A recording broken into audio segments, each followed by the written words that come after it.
لمس جانا قسط نمبر 12 از قلم لائبہ خان۔ لالا، وہ ہم سب نے آج شاپنگ پہ جانا ہے تو مجھے آپ کا کارڈ چاہیے۔ زریش خانزادی معززہ کو اپنے ساتھ لیے زرم خانزادہ کے کمرے میں داخل ہوتے ہوئے بولی تھی۔ زرم خانزادہ جو اپنے کمرے میں بیٹھا لیپ ٹاپ پر کام کرنے میں مصروف تھا، زرش کی آواز پر اس نے اپنی نگاہوں کو اٹھا کر دیکھا، لیکن زرش کے ساتھ کھڑی معززہ کو دیکھ کر اس کی نگاہیں وہیں پر ٹک کر رہ گئی تھیں۔ وہ 15 سالہ لڑکی اس وقت شارٹ کرتی اور ساتھ پاجامہ پہنے دوپٹے کو سلیقے سے اپنے سر پر سجائے معصومیت سے اس کے سیدھا دل میں اتر رہی تھی۔ لالا، میں آپ سے مخاطب ہوں، ہمیں آپ کا کارڈ چاہیے شاپنگ کے لیے۔ زریش خانزادی سمجھدار لڑکی تھی، اپنے لالا کی نظروں کو معززہ کے اوپر محسوس کرتے وہ بہت کچھ سمجھ چکی تھی۔ ویسے بھی اس کی لالا کی نظروں میں جو تپش تھی، جو جنونیت اس کے لالا کی نظروں میں نظر آ رہی تھی، پہلے کبھی بھی زریش خانزادی نے ایسا یہ لو۔ اپنے لالا کی نظروں میں بالکل بھی نہیں اپنے خیالوں سے دیکھا تھا۔ باہر آتے زریش کی طرف اپنا کریڈٹ کارڈ بڑھایا تھا اور ساتھ ہی سے پوچھا تھا کہ کس کے ساتھ جا رہے ہو تم سب لوگ؟ وہ لالا، ہم سب ڈرائیور کے ساتھ جا رہے ہیں اور آپ کا بہت بہت شکریہ، اب ہم چلتے ہیں۔ چلو شہزادی، ویسے بھی دیر ہو رہی ہے، چلو جلدی کرو۔ زریش خانزادی نے اپنے لالا کا شکریہ ادا کیا اور ان کے سوال کا جواب دیتے ہوئے وہ معززہ کا ہاتھ پکڑتے ان کے کمرے سے نکل رہی تھی۔ گڑیا، اکیلے ڈرائیور کے ساتھ نہیں جانا، اسلام آباد تک ویسے بھی 4 گھنٹے کا فاصلہ ہے، تم سب کو لے کر میں کوئی بھی رسک نہیں لے سکتا، اسی لیے میں بھی اس آفس اسلام آباد ہی جا رہا ہوں۔ واپسی پر جب کام ختم ہوگا تو رات تک میرے ساتھ ہی واپس بھی آ جانا۔ سلیم خانزادہ نے بے ساختہ ہی بولا تھا، نہ جانے کیوں لیکن اس کا دل دھڑک اٹھا۔ ان لوگوں کو اکیلے بھیجنا اس کو بالکل بھی مناسب نہیں لگا تھا، اور پھر یہاں پر تو بات اس کی جنونیت بھری محبت کی تھی۔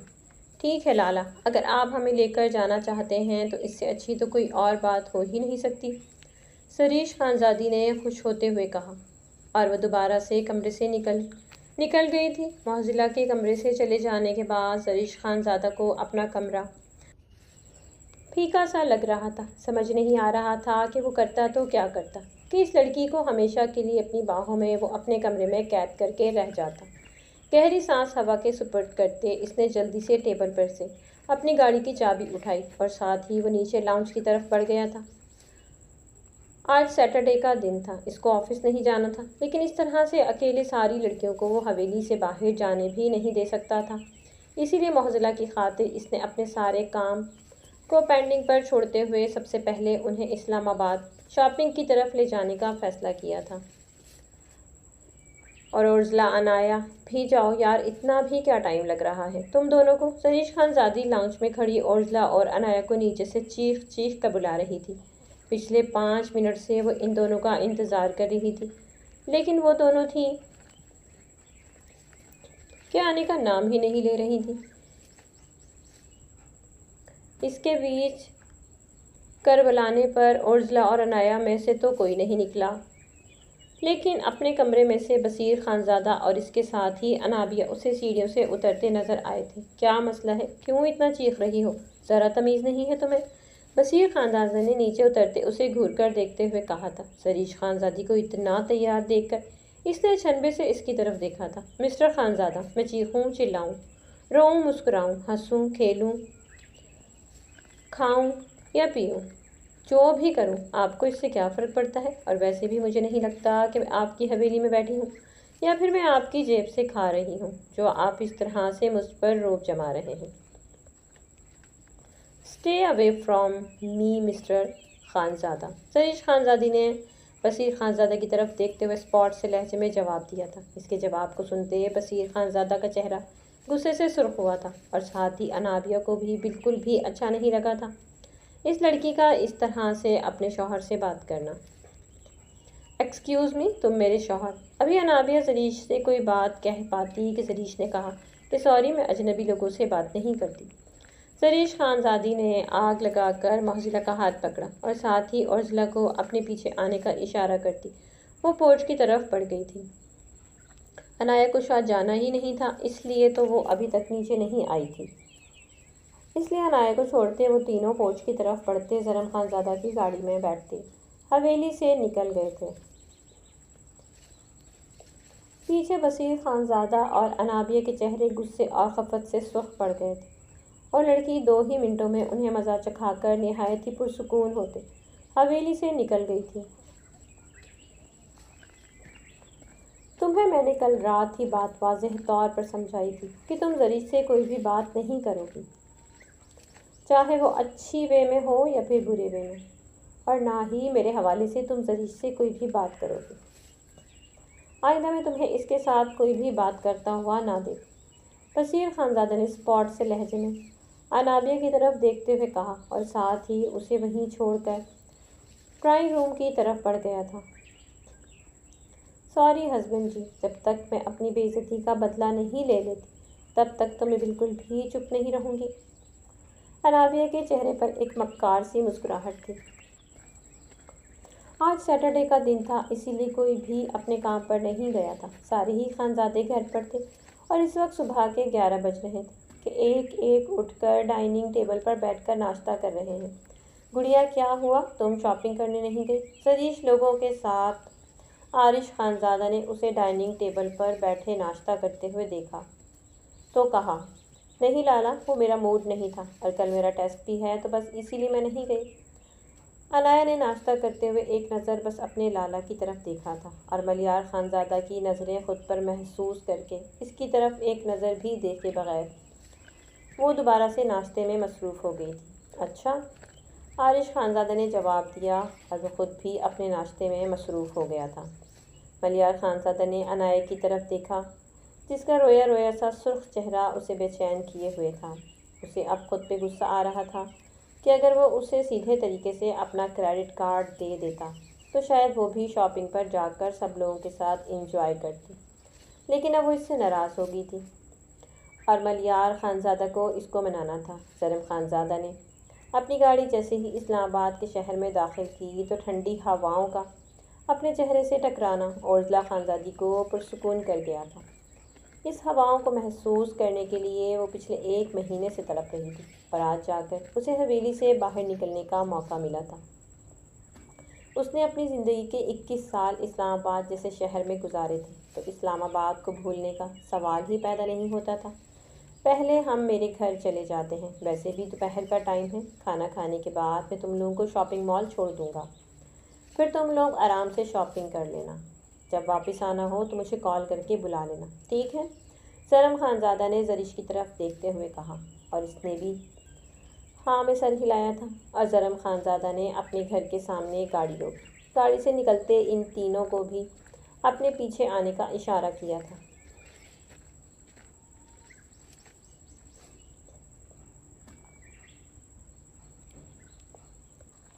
زرم خانزادہ کا گھر دیکھتے ہوئے تو زریش اور اورزلا نے کوئی بھی ری ایکٹ نہیں کیا تھا، لیکن معتزلہ کا تو منہ ہی کھلا کا کھلا رہ گیا تھا۔ اسے تو بس اپنا ڈریم سا سوئمنگ پول نظر آ رہا تھا، اور اس کا دل چہک چہک کر سوئمنگ پول کی طرف جا رہا تھا کہ وہ جلدی سے جا کر اس سوئمنگ پول میں ڈبکی لگائے۔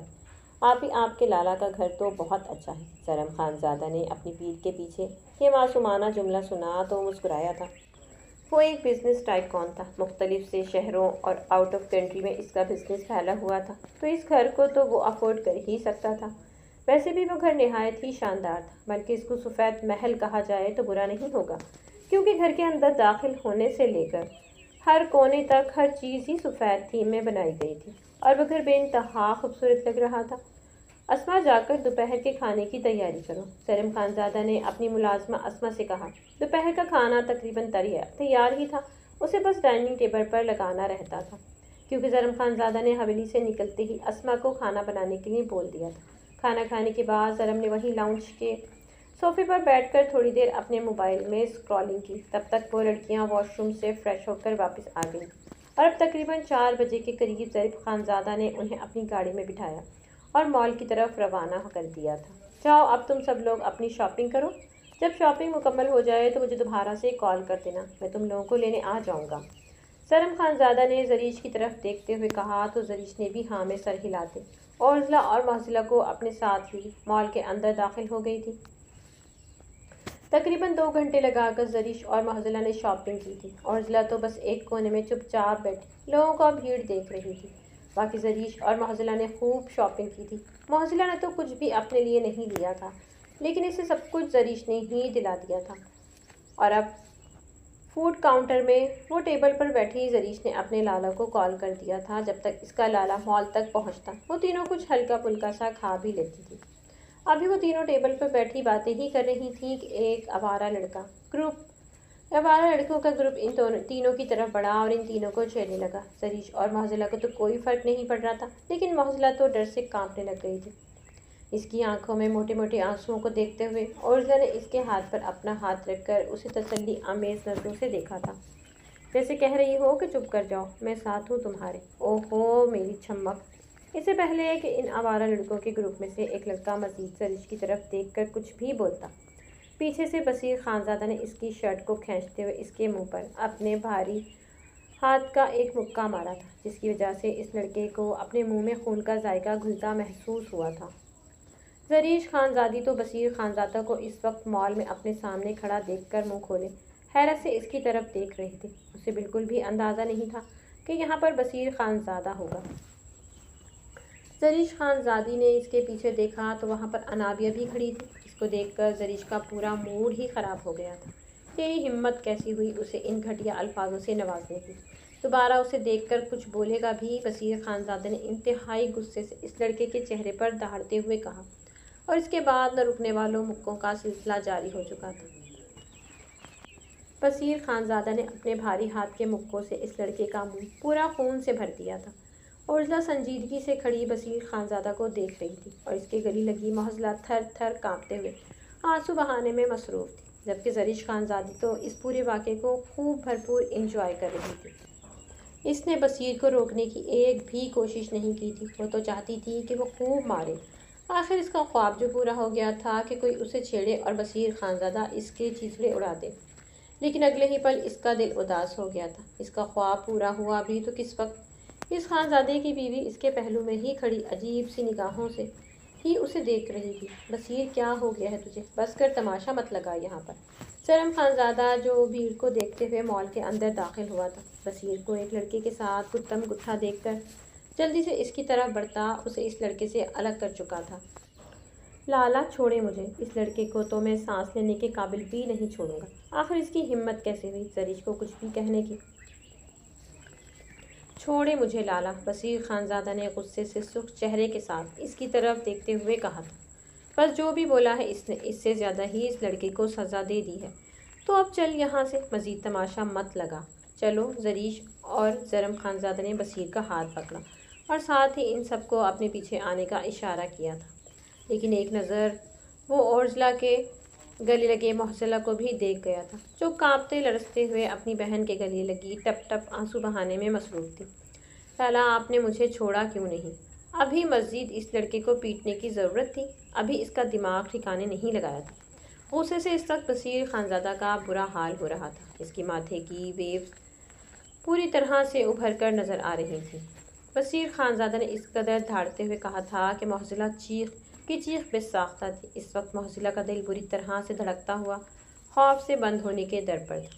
بصیر چپ کر جا، باقی جو بھی بات ہے گھر چل کر کرتے ہیں، ابھی چپ۔ زرم خانزادہ نے معزلہ کو چیختے دیکھ کر بے چین ہوتے گاڑی کی سپیڈ کو بڑھاتے ہوئے بصیر خانزادہ سے کہا تھا، لیکن بصیر خانزادہ پر اس وقت غصہ سوار ہوا تھا۔ وہ کسی کی بھی نہیں سن رہا تھا۔ اس نے اپنے بلیک شرٹ کے آستینوں کو غصے سے اپنی کونیوں تک چڑھاتے ڈیش بورڈ پر اپنے ہاتھوں کا مکہ مارتے خود کو غصے کو کسی بھی طرح سے نکالنا چاہا تھا۔ تم آئندہ سے حویلی سے باہر قدم رکھ کر دکھاؤ۔ تمہاری ٹانگوں کو توڑ کر میں نے تمہیں حویلی میں قید نہ کیا تو میرا نام بھی بصیر خانزادہ نہیں۔ ضرورت ہی کیا تھی کہ دن دہاڑے حویلی سے نکلنے کی، کہ تمہیں شاپنگ پر جانا ہے؟ آئندہ میں تمہیں فضول حویلی سے باہر نکلتے نہ دیکھوں۔ بصیر خانزادہ کا غصہ جب کسی بھی طرح سے کنٹرول نہ ہوا تو پیچھے مڑتے زریش کی طرف دیکھتے ہوئے اس قدر غصے سے دھاڑا تھا کہ ایک پل کے لیے تو زریش جیسی لڑکی کا دل بھی خوف سے دھڑکا تھا۔ بصیر خانزادہ جب بھی اس طرح سے دھاڑتے ہوئے گاڑی میں چیختا تو معزلہ کی چیخ بھی اس کے ساتھ گونجتی، جسے دیکھتے ہوئے زرم کو بھی بصیر پر غصہ آتا، لیکن اس وقت وہ بے بس گاڑی کو فل اسپیڈ میں چلاتے ہوئے وہ گھر کی طرف روانہ تھا۔ مسٹر خانزادہ، تمہیں مجھ پر اتنا غصہ کرنے کی ضرورت نہیں، اور نہ ہی اپنا اتنا حق جمانے کی ضرورت ہے؟ ویسے بھی میرا بھائی یہاں پر موجود ہے، مجھے کہاں جانا ہے اور کہاں نہیں، وہ میں ان سے اجازت لے کر جا سکتی ہوں۔ تم کون ہوتے ہو میرے معاملے میں بولنے والے؟ تمہارا مجھ پر کسی بھی طرح کا کوئی بھی حق نہیں ہے۔ زریش خانزادی بھی بھلا کہاں پیچھے رہنے والی تھی؟ بصیر خانزادہ کو غصے میں دیکھ کر اس خانزادی کا دماغ بھی گھوم گیا تھا اور وہ بھی غصے سے اس کی طرف دیکھتے ہوئے دانت پیستے ہوئے جواب دینے لگی۔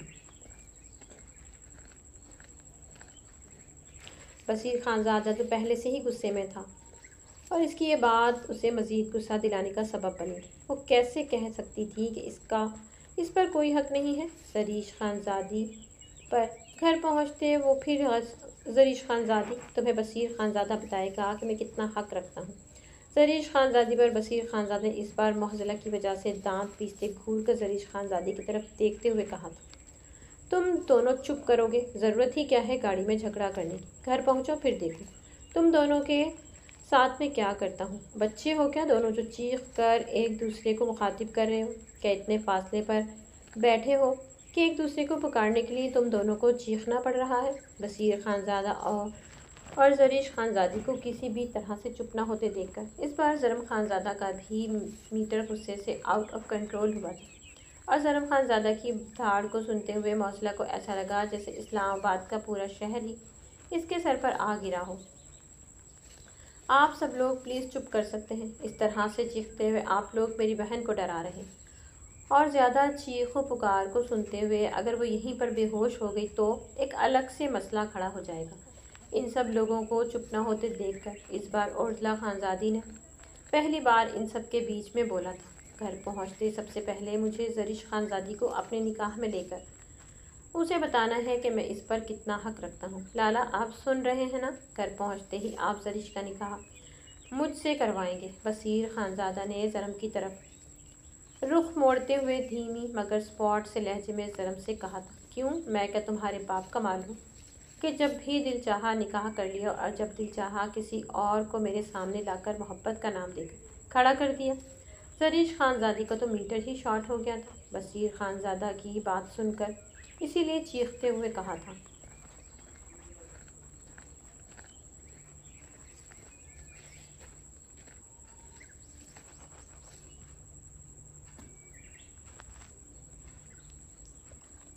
ایک بار گھر پہنچنے دو، پھر میں دیکھتا ہوں کہ باپ کا مال ہے یا پھر نہیں، اور آج تو میں تم پر تمہارا حق جتا کر ہی رہوں گا اور تمہیں بتاؤں گا کہ میرا تم پر کیا حق ہے۔ بصیر خانزادہ نے بھی اس کی طرف دیکھتے ہوئے اس سے زیادہ دکنی آواز میں چیختے ہوئے کہا تھا۔ ان دونوں کی چیخیں دھاڑتی ہوئی وہ آوازوں کو سنتے ہوئے اور معضلہ کی سانسیں بے اختیار اس کے سینے میں اٹکی تھیں۔ معضلہ، معضلہ آنکھیں کھولو، کیا ہوا ہے معضلہ؟ میری جان آنکھیں کھولو۔ ابھی مزید زریش خانزادی بصیر خانزادہ کو کوئی جواب دے پاتی کہ عرضلہ کی پریشانی میں ڈوبی ہوئی آواز پر سب نے بے ساختہ ہی عرضلہ اور معضلہ کی طرف دیکھا تھا۔ معضلہ اس کے سینے سے لگی اپنی آنکھیں بند کی، ہوش و حواس سے بیگانہ ہو چکی تھی۔ ڈر و خوف اس پر اس قدر حاوی ہوا تھا کہ وہ اپنی سانسیں تک بند کر چکی تھی، جس کی وجہ سے اس کا وجود ڈھیلا پڑ گیا تھا۔ یہ بس ڈر اور خوف کی وجہ سے بے ہوش ہو گئی ہے، باقی کوئی بھی مسئلہ نہیں ہوا۔ شاید ان کا بی پی لو ہو گیا تھا، اس لیے ڈر کی وجہ سے بے ہوش ہو گئی تھی۔ باقی کریٹیکل سچویشن نہیں ہے، ابھی تھوڑی دیر بعد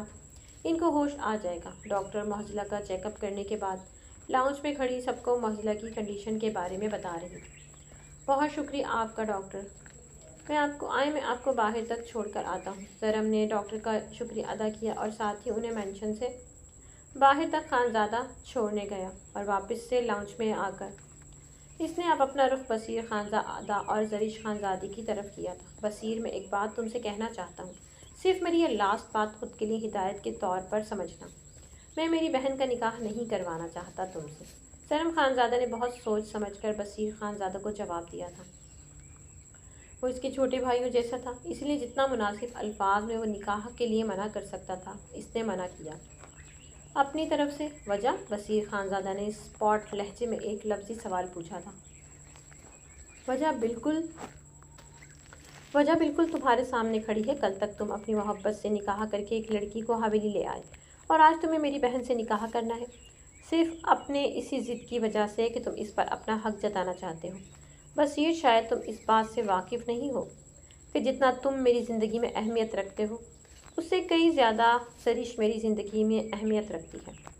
کیونکہ وہ میری بہن ہے اور بھائی ہونے کی حیثیت سے میں اس کی زندگی کے اچھے اور برے کا فیصلہ کر سکتا ہوں۔ اس لیے میں نے یہی فیصلہ کیا ہے کہ میں اس سے تمہارا نکاح نہیں کرواؤں گا۔ ٹھیک ہے، میں آپ کے اس فیصلے کا احترام کرتا ہوں اور آپ سے سوری بھی کرتا ہوں، کیونکہ غصے میں شاید میں کچھ زیادہ ہی بول گیا تھا۔ آپ میرے لالا ہیں اور میں نہیں چاہتا کہ کسی بھی وجہ سے ہم دونوں کے اس رشتے میں کوئی بھی غلط فہمی پیدا ہو اور ہم دونوں ایک دوسرے سے جدا ہو جائیں۔ بصیر خانزادہ کا غصہ ٹھنڈا ہونے کی دیر تھی، جب ایک ایک کر کے سارے واقعات اسے یاد آتے چلے گئے تو اسے اپنی بے وقوفی پر افسوس بھی ہوا تھا۔ اور اب وہ اس وقت زرم خانزادہ کے بالکل پاس صوفے پہ بیٹھا ان کے کندھے پر سر رکھے ان سے معافی مانگ رہا تھا۔ مجھے تم سے اسی سمجھداری کی امید تھی اور میں جانتا ہوں کہ تم غصے میں تھے، اس لیے وہ سب کچھ تم نے بولا، لیکن آئندہ ایسا کبھی مت بولنا۔ اور بچپن سے تمہیں یہی بات سمجھاتے آ رہا ہوں کہ غصہ تھوڑا کم کیا کرو، کسی دن اسی غصے کی وجہ سے تم اپنا بہت بڑا نقصان کر بیٹھو گے۔ زرم خانزادہ نے پیار سے اس کا ماتھا چومتے ہوئے کہا تھا اور ساتھ ہی اسے ہدایت بھی کی تھی، جب تک میرے لالا میرے ساتھ ہوں مجھے کوئی کچھ نہیں بول سکتا۔ زرم خانزادہ کے کندھے میں اپنا چہرہ چھپاتے ہوئے بصیر خانزادہ نے نروٹھے انداز میں کہا تھا، تو زرم خانزادہ اس کے انداز پر مسکرا کر رہ گیا تھا۔ تو میرے پیارے ریڈرز، امید کرتی ہوں کہانی آپ کو اچھی لگی۔ کہانی اگر آپ کو اچھی لگی تو کمنٹ باکس میں اپنی قیمتی رائے کا اظہار ضرور کیا کریں، اور جتنے زیادہ آپ کے ویوز ہوں گے اتنی ہی لمبی سٹوری ہوگی اس کے بعد، ٹھیک ہے نا؟ اپنا بہت سارا خیال رکھیے گا۔